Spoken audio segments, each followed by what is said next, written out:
All right, good evening, everyone, and thanks for tuning in to the latest edition here of our Justice in Pieces guest speaker series. And today we have a very special guest, the leader of the Conservative Party, Honourable Andrew Scheer. So thank you, Honourable Scheer, for taking the time out of your busy schedule to join us. Perhaps maybe you could start, give us a little background. How did you get into politics? I mean, your story is fascinating. At a very young age, 25, you're already an MP. Tell us about that and your rise through the Conservative Party. Sure. Well, I was always interested in politics. I've always had a bit of a maybe an anti-authoritarian streak in me, and I always thought that if there are things going on, rules people are setting that I don't like, uh, decisions being made that I disagree with, we have this amazing gift that our ancestors fought so hard for, and that is we get to do something about it. We can get involved and fight for things we believe in, and fight against things we don't believe in. So my parents encouraged me at a very young age to get involved in things, and my dad was involved in his union at work, and he made the observation that a lot of decisions are just made by the people who show up. And if you show up at a policy meeting or an EDA, riding association meeting, you can have tremendous influence by getting involved and getting active. And so I decided to do that. I started volunteering on local election campaigns in the provincial election, and then volunteered in the federal election. Ran for school board trustee myself when I was first or second year university. And so I moved to Saskatchewan in 2003 after meeting my now wife at Ottawa University. She's from Regina, and she wanted to move back to finish her program. So I followed her out to the prairies, fell in love with Saskatchewan and Regina, and we decided to make our home there. So in 2004, I had been involved with the Conservative Party and helping organize. At the time, there were two different parties. There was the Canadian Alliance and the PC Party, and there was an effort to merge the two parties. And I was working for that to bring the two parties together, to put aside the differences we had, to focus on all the things we agreed on. And when that process was over, when they opened up nominations, I thought to myself, I've had a passion for this since I was young, and something I'd like to do. So I put my name forward and got elected, as you said, at 25, which was not a record for my riding. The guy I beat was actually elected when he was 18, or no, sorry, 22. Sorry, he was the incumbent that I defeated was elected young himself. So I kind of had a nice riding, and a nice pitch to the voters of that riding, that I was a young candidate myself. And I just kept working very hard, got reelected. My margin in 2004 was very narrow. In 2006, I expanded it. In 2008, greatly expanded it. Ran for Speaker of the House of Commons in 2011. After being deputy speaker for a while, and my colleagues placed their trust in me to be speaker. So I took on that role. Tremendously rewarding experience, very interesting role. And after the 2015 election, I had many people approach me and say, look, you're kind of an interesting choice for being a candidate. You're from Ontario, but you live in Saskatchewan, so you've got East and West. You went through a bilingual program in high school, so you can speak French and communicate to Canadians in both official languages. You had a position of authority, but not necessarily linked precisely directly with everything that the previous Conservative government had made. So there's kind of a bit of a renewal pitch there. And so I sounded out my wife and some of my friends and family about what they thought, and decided to run for the leadership in 2016. Was successful in 2017 and been leader ever since. And all that comes to an end in a couple of weeks here. But it was a tremendously rewarding experience. And it's a lesson that don't ever let anybody tell you reasons why you shouldn't do something. If you want to do something, listen to advice. People might point out challenges, but don't let them talk you out of doing it. If there are real reasons why you shouldn't pursue a course of action, let that be your decision, not somebody else making that decision for you. So looking at the House of Commons right now, during COVID-19, do you think, how's it been operating? And do you think you could have been sitting more, the government should have been sitting more during such a pandemic? Absolutely. I believe we could have been, and we should have been. Our proposal back when, first of all, we agreed to suspend Parliament for a couple of weeks. But you'll remember back in March when major institutions started canceling events and things. The NBA canceled the season. Major League Baseball made similar decisions. Hockey, everybody was realizing, hey, we need to press pause here until we figure out what's going on. Conservatives agreed with that, and we agreed to suspend Parliament for 2 weeks to kind of give the government some latitude, how to deal with an unprecedented pandemic. We thought we'd put partisanship aside and give them the space and the time that they needed to do that. But after that, we really do believe and continue to this day to believe that we get better programs for Canadians when there's oversight, when there are tough questions being asked by the opposition. It forces the government to up their game and to make improvements.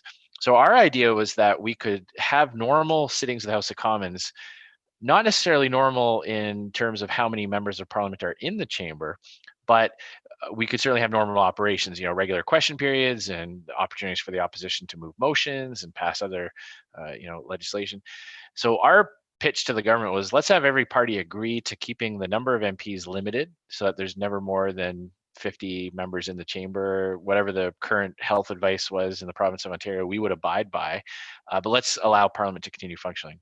Unfortunately, Justin Trudeau canceled Parliament. He bought off the support of the NDP to pass a motion eliminating the role of Parliament during this pandemic.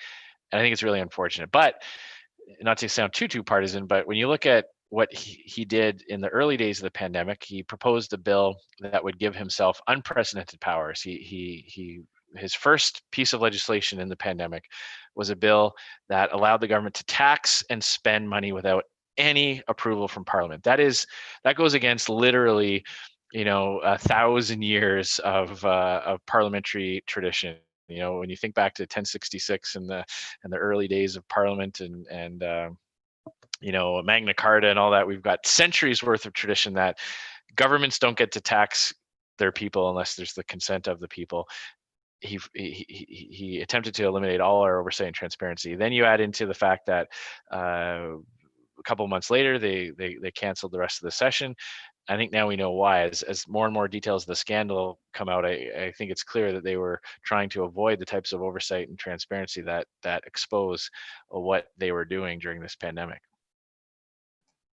So I'm a teacher. I mean, we'll definitely talk about the scandal right after, but what grade would you give Prime Minister Trudeau based on his handling of COVID-19? I mean, and if you were Prime Minister, what would you be doing differently during this time? Well, I think he really does deserve an F, and I don't just say that because I'm on the other side of the aisle from him. There was a tremendous amount of goodwill that Canadians had towards Justin Trudeau in the early days of the pandemic. But remember, we in the Conservative Party were calling for travel restrictions to be imposed when the number of cases were skyrocketing in places like China, Italy, and Iran. We said, hey, we've got to at the very least bring in some travel restrictions on those countries that are experiencing huge spikes. Until we know more about the virus, let's at least do that. That's prudent. He basically called people who were advocating for that racist just for proposing the idea that we should limit contact from countries where there were spikes. And look, we were saying it didn't matter which country was experiencing the spike, Europe, Africa, Asia, Australia, it wouldn't have mattered. We just said when you're dealing with a spike in cases, we have to act prudently. He kept our borders open even when other countries were imposing those restrictions. And as a result, obviously, we've seen the virus hit Canada and in significant numbers. Added to that, the fact that just before the pandemic, he dumped millions of pieces of personal protective equipment. We had the previous Conservative government had built a warehouse where we stored gloves and gowns and masks, and when they expired, instead of replacing them, he just threw them all in the garbage. That's not an accusation. That's fact that's come out. And then the programs that he hasn't fixed. We continue to hear from people who are afraid to go back to work because if they earn $1 more than 1,000, they lose their entire CERB. And I know I've met with people who work in restaurants, and they say, you don't get offered shifts with a lot of predictability in a restaurant. The owner of the restaurant might say in the first week of the month, here, I can give you 5 shifts this week. But if business doesn't pick up, you might find out in week 3 and week 4 of that month that you're not getting any shifts. In that first 2 weeks, if you earn more than $1,000, you lose your entire CERB benefit. So a lot of people can't take that risk. And so they're afraid to go back to work because of the penalty if they make over $1,000. So we've said, let's take away that penalty. Let's bring in what we call the back to work bonus, saying that after $1,000, you don't lose your entire CERB. You get to keep 50% of it as you earn more money. So whether it's leaving our borders open, dumping pieces of personal protective equipment, or refusing to make changes to the programs that are letting people down, I believe he deserves an F. All right. So speaking of Prime Minister Trudeau, I mean, everyone's talking about it. Now, what are your thoughts now? I don't know you're not maybe up to date with what's going on right now at the Ethics Committee, but he says, he pushed back at first there, and then eventually, upon receiving advice, he decides to proceed. And given that this was kind of an all or nothing proposition, either we or nothing at all. I mean, what are your thoughts? I mean, do you buy Justin Trudeau's explanation here for this? No, not at all. And for a few simple reasons. First of all, if you look at what the We organization does, they go to corporations and they say, give us money, sponsor our events, we'll promote you, and we'll tell young kids that your product or service is cool. They literally have a pitch to big corporations. They say, we can measure, young kids who have gone through our program are 3.5 times more likely to think Microsoft is a cool organization because you funded us, or that Walgreens or Allstate Insurance. And they go around pitching corporations that you can improve your image with young people by giving us money, and we'll promote you. Well, that's what Justin Trudeau did, only with your money, with your tax dollars. He gave this group big bucks of Canadian taxpayers' money. They then in turn promoted him. They shot an election style ad that looks like it's very well produced, but it's clearly promoting Justin Trudeau as a politician. They let him speak at events, and of course they paid members of his family almost $500,000. So I'm not buying it. I think we know exactly what happened. There's a quid pro quo. This was an organization in trouble. They reached out to their friends. The Liberals threw them a lifeline, $900 million sole source contract. There's so much that doesn't add up. If he said on May 8th that he pushed back, how come we was allowed to start incurring expenses on May 5th? May 5th comes before May 8th in most circles. I don't know, maybe Justin Trudeau lives in a different plane of existence. I don't know. But how could they have been told they could start spending money and billing taxpayers for work if he had told the department on May 8th? Those dates don't add up.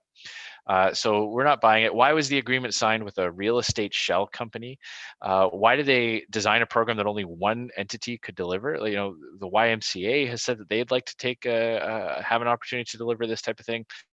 So nothing is adding up here. And every time we hear more testimony, we find more holes in their story. So we're going to keep pushing for the answers that Canadians deserve. So what do you think needs to be the result of this investigation here? Is it? Yeah, well, we've asked the RCMP to look into this because there are criminal code sections that speak to abuse of power and breach of trust and acquiring a benefit from your office, from exercising the power of your office. We believe that there's certainly enough there for the RCMP to conduct an investigation. Ultimately, it's up to them, but we would like them to look into that. We also believe that Justin Trudeau should resign. This isn't the first time. It's not even the second time that he finds himself under investigation. It's the third time. He's been found guilty of violating ethics laws twice already. Bill Morneau suddenly miraculously remembered the day that he had to testify. Oh, whoops, I forgot. I received $41,000 worth of luxury travel items, wine and food and luxury accommodations. I forgot to pay it back, and I just remembered this morning. Come on, Bill. No one's buying that either. So we hope that Liberal members will do the right thing and force Trudeau out as leader of the Liberal Party. If they don't, it certainly sends a message that they have a high tolerance for corruption. We don't in our party, and that'll be a choice for Canadians ultimately. If Justin Trudeau doesn't do the right thing, if Liberal members don't do the right thing, fortunately, we have the right as Canadians to tell them what we think about all this at the ballot box. So at this point, you're saying it's too late if Mr. Morneau finds himself, shuffled out or steps down, and that's not enough at this point. It goes right to the top, right? It really does, and when you look at what happened with SNC-Lavalin, Justin Trudeau was in one of his moods, as the former clerk of the Privy Council put it, said when he doesn't get his own way, he breaks the rules.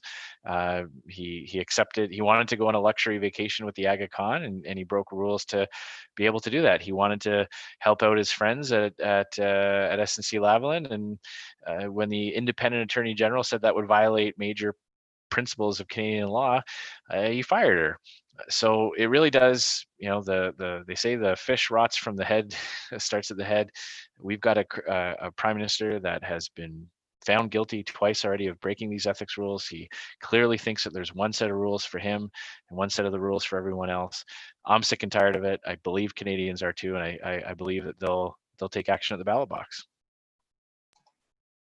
Now, speaking of scandals, one of my students here, Brian, has a question relating to a similar type of scandal that's just popped up recently as well. Hi, Mr. Scheer. The Liberals seem to have a scandalous government that just keeps on giving. Many folks would think the WE scandal was enough, but now we have the CCRA scandal with Katie Telford.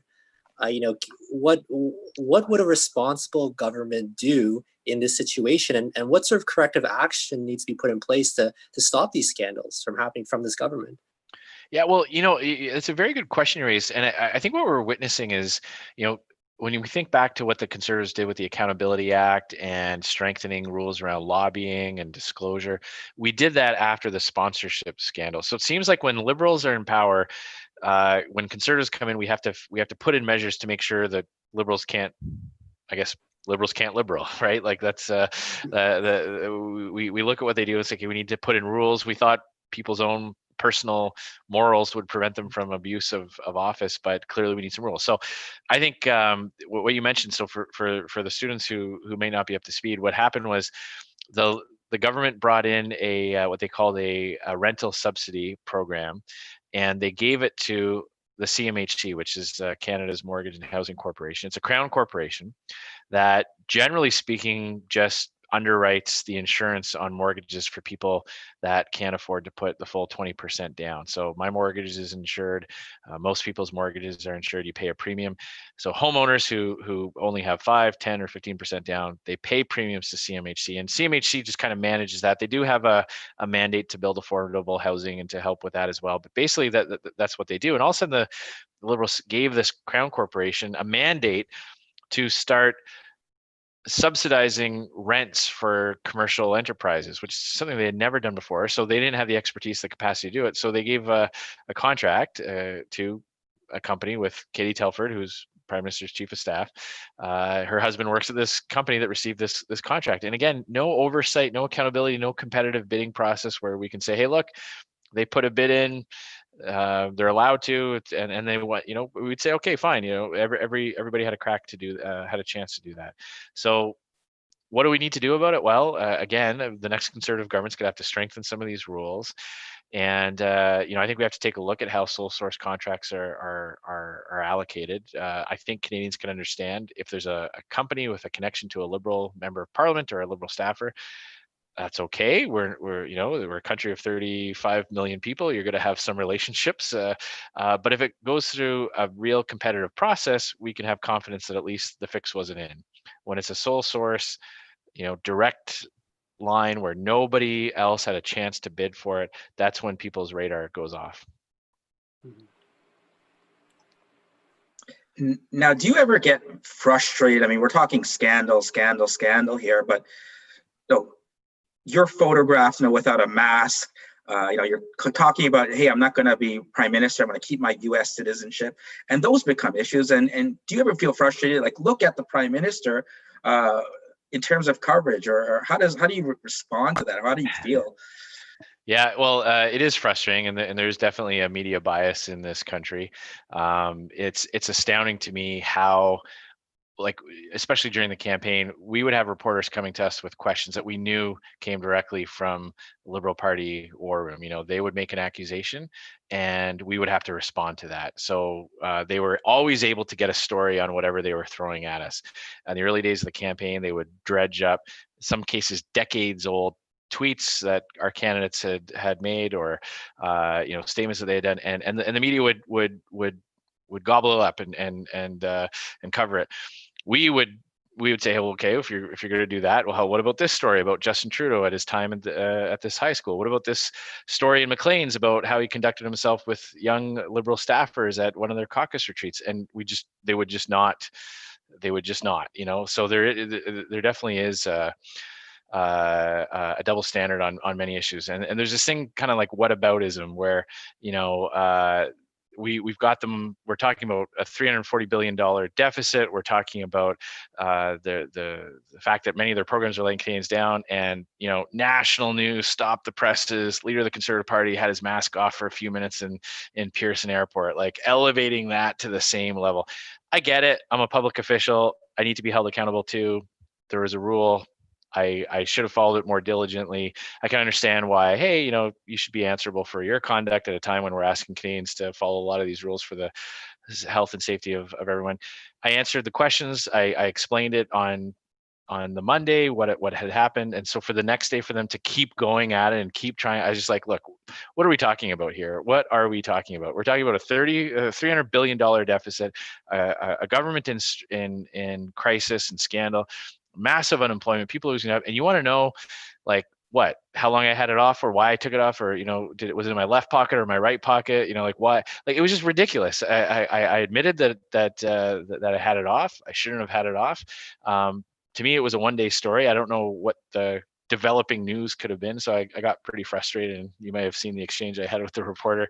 Nothing against that reporter individually, but it was just kind of some pent-up frustration that, for heaven's sake, if you're going to get millions of dollars worth of taxpayers' money to bail out the media industry, if in the case of the CBC, if you're going to get $1 billion worth of $1 billion plus of taxpayers' money, if you're going to get protection from foreign competition and all that, for heaven's sake, you have an obligation to actually cover real news and not just try to, take an easy shot on a leader who's on his way out anyway. All right, now let's switch gears and talk about another one of the leaders there. We recently had NDP leader Jagmeet Singh on here, and he was talking about how he believes there's systemic racism in institutions such as the RCMP. So what are your thoughts? I mean, you saw him at Parliament there, at the House of Commons, sort of being removed there. What are your thoughts on this issue? And from the Conservative perspective, what do you see? Look, I mean, first of all, I recognize the fact that people people from different ethnic backgrounds have had different experiences in Canada, and it hasn't always been positive, and that we have had some dark chapters in our history for sure. Is there systemic racism in Canada? For sure. Look at the Indian Act. Look at what happened with residential schools. We've had immigration policies in the past that were blatantly racist. The Prime Minister Mackenzie King is an immigration officer talking about different, undesirable races. Laurier as well. So for sure we have to acknowledge that we've had dark chapters in our past. As it relates to the RCMP, the RCMP commissioner has made comments about that. I certainly respect her opinion and her conclusion on that. One thing I'm concerned about, though, is as it relates to Justin Trudeau, is he says that there is systemic racism, and then he doesn't do anything about it. He doesn't say precisely what it is and where it is in the forest, if there's what he plans to do on it. So he said that there is. It's up to him now to we're all here. We're all willing to address it. The RCMP is directly under the control of the federal government. It's not like saying there's systemic racism in the Toronto police force and the Prime Minister can't do anything about it because there's a premier and a mayor whose job it is to manage that. The RCMP falls exclusively under Justin Trudeau's jurisdiction. Is he just going to start saying this, and does it become a meaningless phrase because there's no action behind it? What I'd like to see is to say, okay, we've got the RCMP commissioner saying that there's systemic racism. We've got the Prime Minister saying, where's the legislation to address it? Where are the policy changes? Are there hiring practices that are systemically racist? Is the way they treat the difference between accused suspects who are white and black or other minorities? Is there a different policy for handling it? If that's, let's fix it. Like, my frustration is Justin Trudeau says it almost like he's just ticking a box and saying, oh yeah, there's systemic racism. And then literally does nothing about it. If I were Prime Minister and I had came to that conclusion and the RCMP validated that, say, I want an action plan today. I want to know exactly what we're going to do to fix it, because it's unacceptable that there's systemic racism in our national police force. So let us fix it right now. Justin Trudeau's been Prime Minister for 5 years now, done nothing. He after what happened in the US, he came out and made all kinds of statements. Here we are in August, done nothing about it. So I'm worried that with Justin Trudeau, it's just another empty gesture, a meaningless phrase. Now, you're talking about, you're on your way out. I think 10 more days or so there. Do you think the Conservative Party needs to do maybe more stronger job recruiting people of color and more diverse candidates for the party? What are your thoughts about maybe trying to expand your horizons there? Yeah. Yes, I do. And I'll say that kind of. I'll frame this answer with a couple of points. First of all, we have a grassroots open nomination process. As leader of the party, I don't have the ability to appoint people to run in various ridings. We maintain that right in the hands of our grassroots members, and our grassroots members guard that very jealously, and rightly so. So it is a challenge for the leader to recruit a slate of candidates that are fully representative of the diversity in this country. That being said, I'm very proud of the gains we've made. We had a tremendously diverse set of candidates in the last election. We've elected some, the Conservative Party is full of firsts. We had the first Black cabinet minister. We've had the first Muslim member of parliament, the first senator of Filipino origin. Like, we've got a lot of firsts for diversity, and we can always do a better job. I'm very happy that Leslyn Lewis is running in this leadership race. She's doing a tremendous job articulating what she believes for, and I believe will be a tremendous ambassador to people who may not have voted for us in the past, can see themselves reflected in her message, and that's tremendously exciting. At the end of the day, our message is appealing to everyone regardless of their background. We're not like the Liberals. We don't put people in boxes. We don't have this kind of overlapping intersectionality. We believe in fundamental human rights. We believe that everyone is created equal, that freedom of opportunity is what is important. We don't try to manage outcomes. We try to make sure that everybody has the same opportunity at the start, and then we let hard work and merit determine outcomes. That is a message that appeals to literally every human being on this planet. It is tried and tested and proven to be the best formula for success in a country. This liberal habit of tokenism and putting people in these boxes for the sake of having the boxes in the first place, it hasn't worked anywhere it's been tried, and our approach of treating everyone equally, celebrating the worth of every single human being, regardless of their race, religion, background, and then allowing people to succeed based on their own hard work and merit. That is the recipe for success everywhere it's been tried. We recognize that there are certain communities within Canada that have some historical challenges that need help to get to the same equal footing for that freedom of opportunity. We're supportive of measures that, for example, address some of that and ensure that there's adequate access to things like education, training, so that you don't have overwhelmingly slanted outcomes because there's a lack of access on the front end. So we recognize that, but as I said, I believe our message of fundamental equality between all human beings, freedom, limited government, freedom of speech, freedom of assembly, free people buying and selling goods and services freely on the open market, that is what creates a society that people want to come to. And when you look at the fact that people want to come to Canada, regardless of where they're from originally on Earth, on this planet, I think it's a testament to, despite our failings, despite not always hitting the standard, we have been a beacon of hope and opportunity for Canadians, for people all around the world for over 150 years. And I'm very proud of Canada. I think we need to accentuate the positives, learn from our mistakes, and move forward. So I think today you said it was perhaps your last press conference as leader. Looking back on your time as leader of the opposition and as the Conservative Party, what are you most proud of? Is there anything you would do differently if you had the chance to do it all over again? Yeah, going through an election campaign, you always learn. You learn by doing, right? And And I certainly learned on the campaign trail that there are some things I needed to be better at. Some members of my team, that we needed to maybe, reallocate resources, and didn't always necessarily have the perfect response, and some things about the campaign I would love to do differently. Would love to have the opportunity to do differently.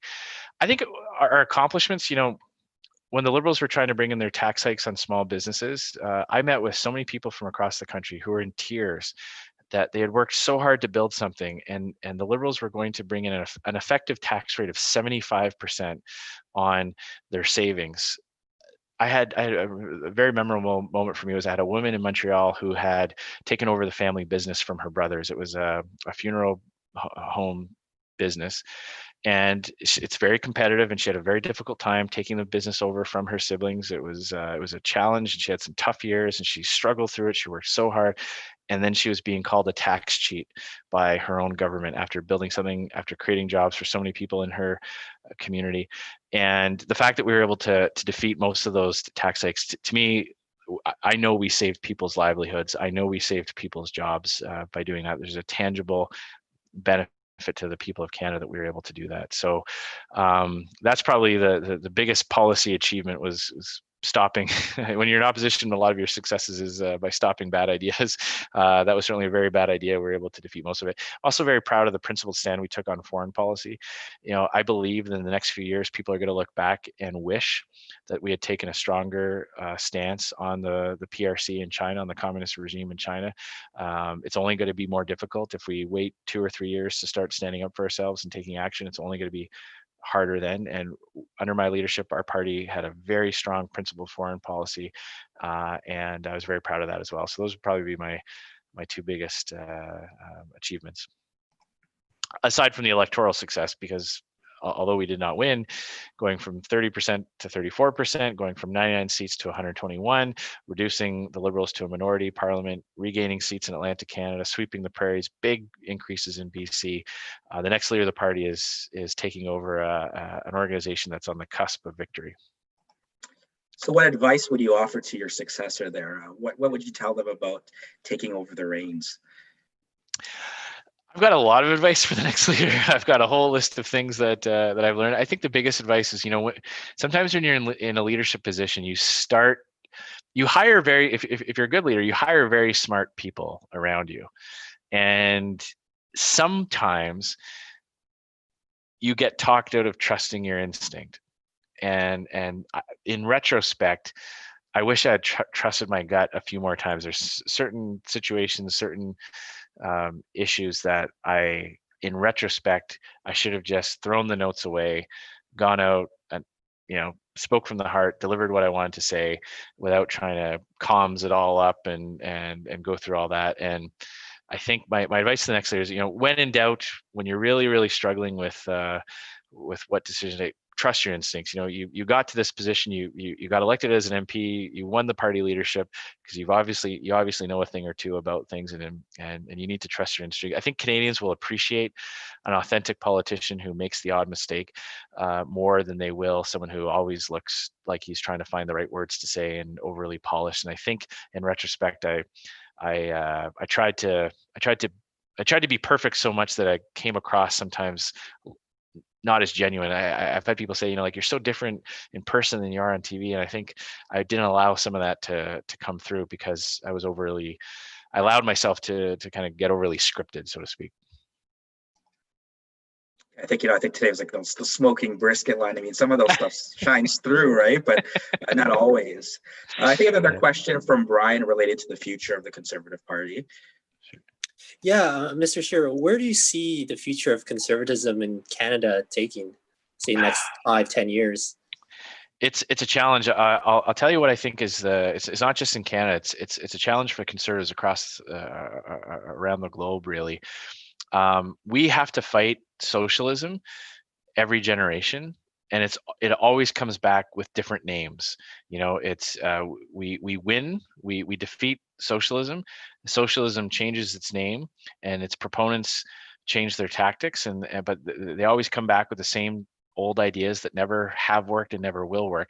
And right now, there are a lot of people who were born after the collapse of the Soviet Union, who never experienced watching bread lines in East Berlin, who never saw footage of people getting shot trying to come into West Berlin, who have never heard the arguments against socialism.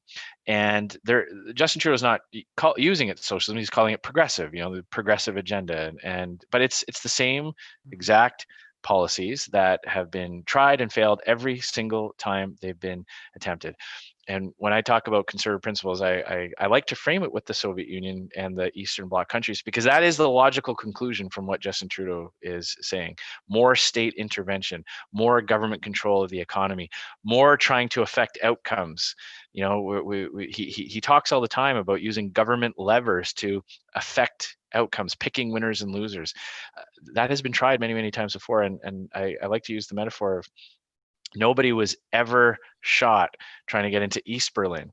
And when human beings have a choice between freedom and opportunity and liberty and limited government, they will always choose that. The empirical evidence is always on our side. But conservatives, we have to refight that fight now, because, as I said, there's so many people who just haven't heard the argument. Haven't heard why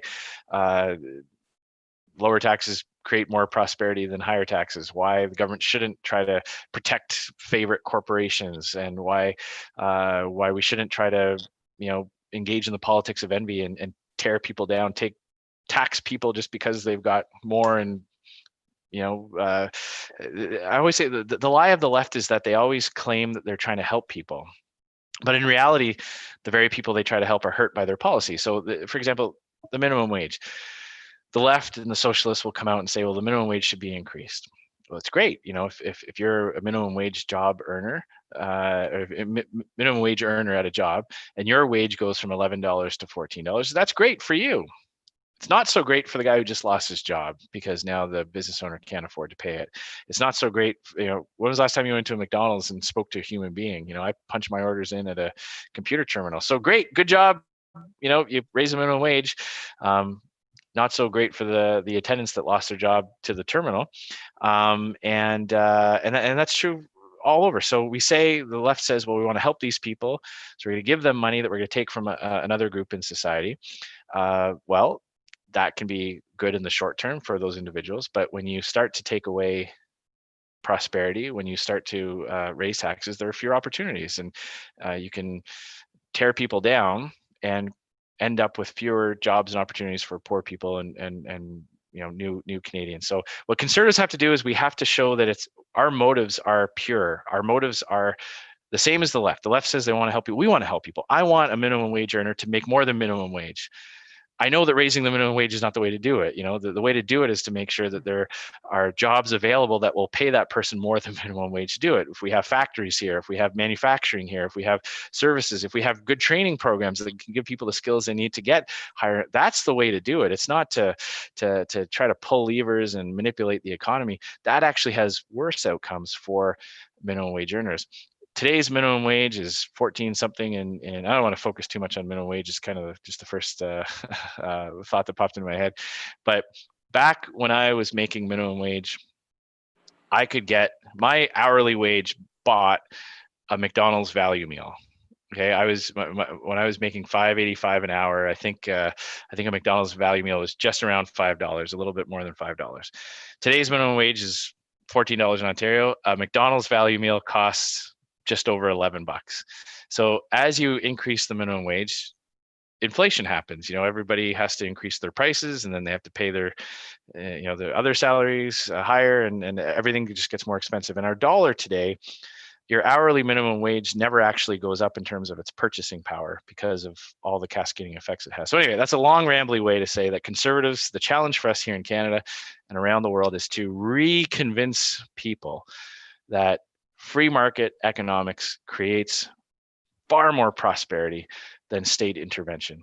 And that has been the challenge since, you could argue back in Roman times, the French Revolution.